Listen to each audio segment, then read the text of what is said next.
తాకట్లో ఉన్న మీ బంగారాన్ని విడిపించి ఆ రోజు ఆన్లైన్ రేటుకి కొంటాం. Sharma gold company. నమస్తే రమగారు. నమస్తే జయ. రమగారు, తిరుమల వెళ్ళినప్పుడు తలనీలాలు సమర్పిస్తాం. చాలా మంది మొక్కుకునే వెళ్తారు తలనీలాలు సమర్పిస్తాను అని చెప్పి. దీనికన్నా ప్రత్యేకమైన కారణాలు ఉన్నాయా? చాలా పురాతనమైన గాథ. భక్తులందరికీ తెలిస్తే మనం మళ్ళీ ఇంకోసారి చెప్పుకుంటాం. అంతే. నిద్రావస్థలో ఉందేమో భక్తలోకం అని అలా ఏం లేదు చెప్పుకుంటున్నాం. రమగారు, అలా ఏం లేదు. కొత్త భక్తుల కోసం. పూర్వం మొట్టమొదట వెంకటేశ్వర స్వామి శ్రీనివాసుడు విష్ణుమూర్తిగా ఉండి భూలోకానికి వచ్చినప్పుడు లక్ష్మీదేవిని వెతుక్కుంటూ వచ్చారు. అవును. ఈ లక్ష్మీదేవికి ఏమైంది ఆ కథ కూడా చెప్దాం. ఆ, భృగు మహర్షి లోకంలో లోకైక పూజ్యుడు ఎవరు యజ్ఞోధావ ఫలితాన్ని మొత్తం అంటే యజ్ఞాధికారి ఎవరని తెలుసుకోవడం కోసం త్రిమూర్తుల దగ్గరికి వెళ్ళాడు. బ్రహ్మ విష్ణు మహేశ్వర్లను చూశాడు. ముందు బ్రహ్మదేవుడి దగ్గరికి వెళ్ళాడు. ఆయన కన్నులు అరమూసుకుని సంగీతం వీణ వాయిస్తుంటే సరస్వతీదేవి ఆయన సంగీతంలో మునుగున్నాడు. ఇవన్నీ పట్టించుకోవాలి. నీకు అసలు పూజార్హత లేదు, భూలోకంలో నీకు గుడే ఉండదని శపించేట్టు ఈయన. అక్కడి నుంచి పరమేశ్వరుడి దగ్గరికి వెళ్ళాడు. వాళ్ళిద్దరూ ఆనంద తాండవంలో పార్వతీ పరమేశ్వరు ఇద్దరు మైమరిచి ఉన్నారు. ఉండేసరికలు నీకు వేరే ధ్యాస లేకుండా నువ్వు ఇందులో ఉన్నావు, నువ్వు లింగంగా పూజించబడతావు తప్పిస్తే నీకు పూజ ఉండదు అన్నాడు. లింగ పూజే నీకు అని చెప్పాడు. అని తెప్పించాడు. మూడో మనిషిని చూడడం కోసం బ్రహ్మ విష్ణు మహేశ్వర్లలో మహేశ్వరుని ముందు చూసేసి విష్ణువుని చివరికి వెళ్ళాడు అనమాట. విష్ణువు దగ్గరికి వైకుంఠానికి వెళ్ళేసరికల్లా పాదాలు ఒత్తుతూ వాళ్ళిద్దరూ మైమరిచే ఉన్నారు. వీళ్ళు పిలిచారు కానీ కబుర్లు చెప్పుకుంటూ ఆయన చూడలేదు. ఆయన్ని చూడకపోతే 4-5 పిలుపులు పిలిచి కోపం పట్టలేక తల కింద చేయి పెట్టుకుని హాయిగా పాదాలు చాచుకుని పడుకుని ఉన్న పరమాత్మ గుండెల మీద తన్నాడు. ఈయన భృగు మహర్షి తన్నేసరికల్లా గభాలన విష్ణుమూర్తి లేచి ఆయన పాదాలు పట్టుకుని, అయ్యో కఠినమైన కౌస్తుభమణిని ధరిస్తాను నేను, కౌస్తుభమణి తగిలి నీకు ఎంత దెబ్బ తగిలిందో అని చెప్పి ఆయన పాదాలు ఒత్తి ఆ పాదంలో ఒక నేత్రం ఉంటుందట ఆయనకి, అహంకారం. ఆయన అహంకార నేత్రం అక్కడ ఉంది. ఆ కన్ను చిదిమాడని చెప్తారు. కానీ ఎప్పుడైతే భగవంతుడు తన పాదాలు పట్టాడో ఆయన అహంకారం దిగిపోయింది. పరమాత్మతో పాదాలు పట్టించుకున్నానని. దాంతో ఆయన తగ్గిపోయి నువ్వే లోకైక పూజ్యుడివి, యజ్ఞభర్తవి నువ్వేనని పరిపరి విధాల ప్రార్థించి నమస్కారాలు చేసి అపరాధం క్షమించమని వెళ్ళిపోయాడు భృగు మహర్షి. లక్ష్మీదేవికి కోపం వచ్చింది. ఆవిడేమందంటే నీ వక్షస్థలం నా నివాస స్థలం, అక్కడ తన్నాడు. నువ్వు ఓపిక భరించావేమో, నేనెందుకు భరించాలి, నేనెందుకు తన్నులు తినాలి అంటే ఈయన మన బిడ్డ లాంటి వాడు. మన మహర్షులు మన నుంచి జన్మించిన వాళ్ళు కుమారుడితో సమానం కాబట్టి పిల్లవాడి తంతే తల్లిదండ్రులు ఏమైనా అనుకుంటారో అనుకోకూడదన్నాడు విష్ణుమూర్తి. కానీ ఆవిడ ఒప్పుకోలే. క్షీరసాగరంలో పుట్టాను, ప్రపంచమంతా పాదాక్రాంతమై ఉంటే నాకు వాడెవరిదో పాదం నాకు తగలటం ఏమిటి, దాన్ని నువ్వు ఒప్పుకోవటం ఏమిటి? లక్ష్మీదేవిని తన్నావని మరి భస్మం చేయాలి, ఇంకేదైనా చెయ్యాలి నువ్వు.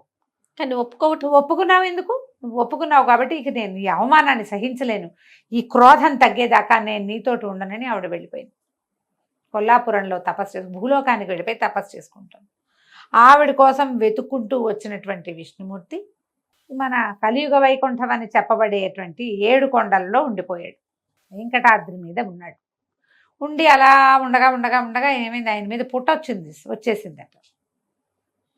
ఆయన మీదే పుట్టొచ్చిందో పుట్టలోనే ఆయన అది విశ్రాంతి తీసుకున్నాడు. అయితే అప్పుడు ఆ కాలంలో రాజుగా ఉన్నటువంటి రాజుగారి ఆవుల మందలోంచి ఒక ఆవు వచ్చి రోజు పాలు ఇచ్చి వెళ్ళేది స్వామికి.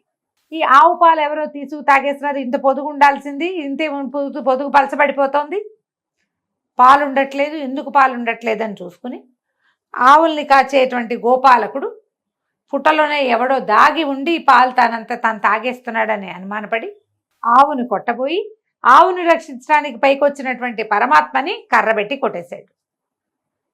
ఆ కొట్టిన చోట గాయమైంది విష్ణుమూర్తికి. ఆ గాయమైన చోట జుట్టు ఊడిపోయిందట.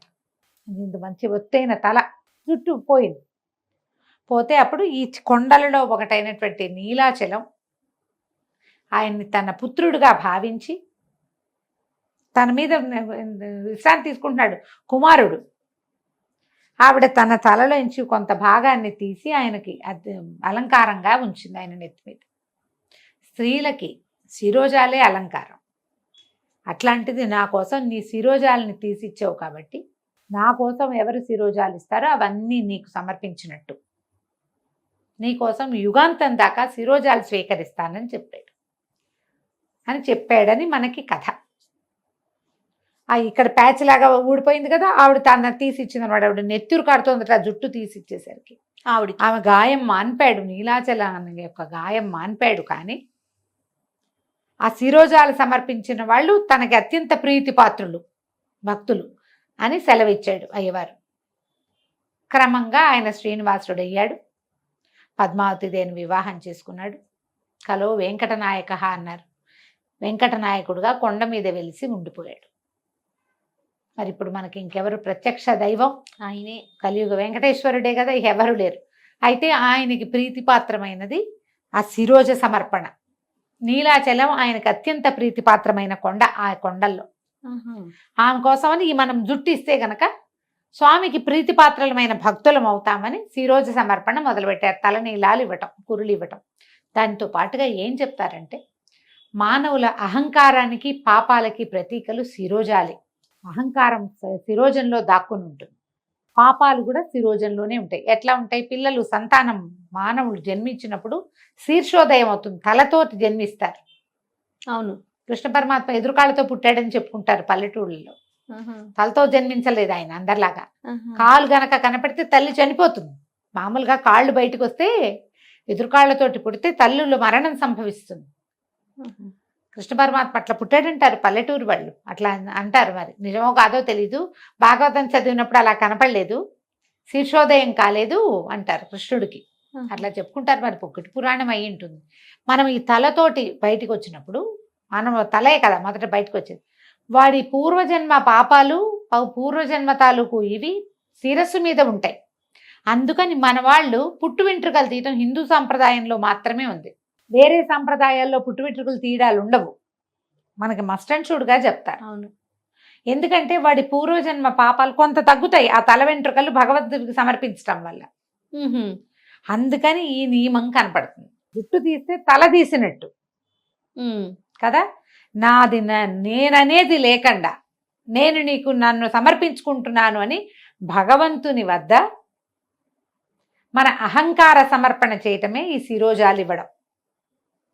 తలకి ఏమిటి క్రౌనింగ్ గ్లోరీ అంటారు, జుట్టే కదా అందము. అవును కదండి, నాకు అందం ఇంపార్టెంట్ కాదు, నీ పట్ల భక్తి తాత్పర్యాలే, నీ మీద ఆసక్తే, నీ మీద ఉన్న ఆస్తే నాకు ఇంపార్టెంట్ అని భక్తుడు చెప్పటము స్వామికి తన తల సమర్పించినట్టు. మహాభారతంలో ఒక ఘట్టం చెప్తారు. సైంధవుడు పాండవులు లేని సమయంలో కోటికాశ్యుడు ఎవరో ఇంకో ఆయనతో పాటు కోటికాశ్యుడు కూడా ఉంటాడు. పాండవులు అరణ్యవాసం చేసేటప్పుడు సైంధవుడు ఆమె వెనకాల పడతాడు, ద్రౌపది వెనకాల. ఈయనని తెలిసి ఆవిడ ఆడపడుచు భర్త కదా, మరి దుశ్శల భర్త కదా సైంధవుడు, ఏదో కాస్త ఆయన తీర్థప్రసాదాలండి ఏమంటారు అర్ఘ్యం పాద్యం ఇచ్చి ఆయన పంపిద్దాం అనుకుంటుంది ఆవిడ. ఆ ఒప్పుకోకుండా నువ్వు నాతో గడపు, ఇంత 5గురితో గడుపుతున్నావు, ఇలా పిచ్చి మాటలు మాట్లాడేస్తాడు. అవమానపడుతుంది ఆవిడ. అవమానపడేసరికల్లా వీళ్ళు ఆయన్ని పట్టేస్తారు. పాండవులు పట్టేసినప్పుడు చంపేస్తానంటాడు భీముడు.